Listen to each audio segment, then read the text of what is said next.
El libro rojo. Pensamientos de Adolfo Oribe Bellinger.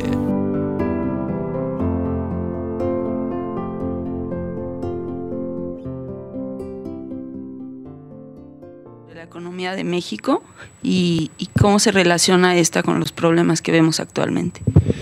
Yo creo que el problema del estancamiento económico que hemos padecido en México desde la década de los 80, cuando los gobiernos federales del PRI y del PAN introdujeron forzadamente en el país el modelo neoliberal.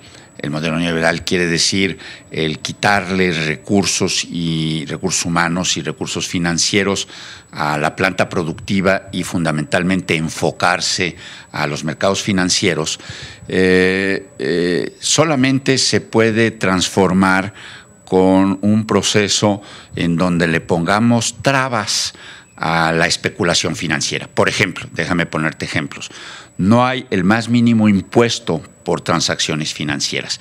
Entonces tú puedes tener el ejemplo de Roberto Hernández y de Harpelú, que vendieron por $12,000 millones Banamex a Citigroup y lo vendieron a través del movimiento accionario en la Bolsa de Valores y no pagaron un peso de impuestos. El hombre más rico del mundo se hace rico y luego menos rico a base de la especulación financiera en bolsa. Bueno, eso tenemos que obstaculizarlo con impuestos y eso se hace en muchos países. Chile, por ejemplo, tiene un impuesto que se llama tasa Tobin, que impide que los capitales puedan moverse a corto plazo.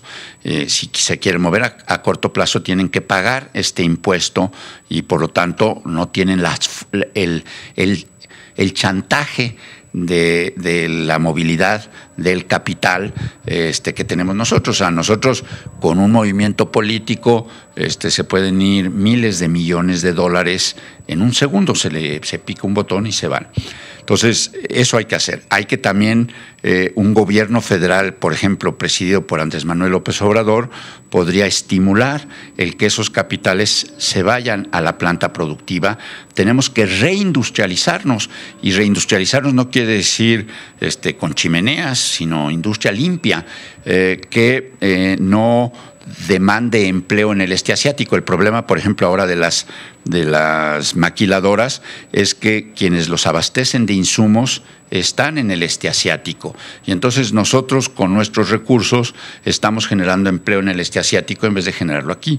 Tenemos que hacer que las grandes plantas armadoras, maquiladoras, que el gobierno exija o incentive que esas plantas armadoras demanden sus productos a empresas establecidas en la República Mexicana.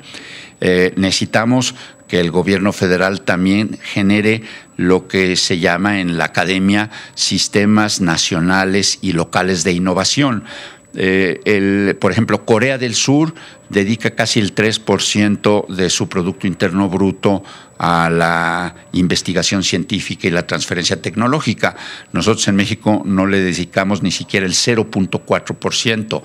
Necesitamos, por lo tanto, articular a las universidades, a los centros de investigación, con las empresas, con los trabajadores, para estimular la innovación, o sea, para incrementar la tecnología, de tal suerte que la competitividad de las empresas mexicanas no se base en el bajo costo de la mano de obra, sino que porque de esa manera además estamos matando el mercado interno, estamos explotando de más a los trabajadores y estamos matando el mercado interno. Si al revés, si podemos echar a andar una economía en la que se aumente el sueldo de los trabajadores, mejoramos el mercado interno y basamos nuestra competitividad en el incremento de la productividad y no en la reducción de los salarios. Y el incremento de la productividad se logra mejorando la tecnología con innovaciones tecnológicas, con innovaciones en la organización de las empresas. Por ejemplo, ahora es muy importante tener cadenas de valor. ¿Qué quisiera una cadena de valor? El encadenamiento de las empresas que producen los insumos para las grandes plantas ensambladoras o armadoras. Y eso lo tenemos que hacer aquí en México. Y de esa manera las grandes empresas serían como la máquina de gran velocidad que jala a los vagones para ser competitivo en función de un aumento general de la productividad y no como ahora de una disminución general del salario de los trabajadores.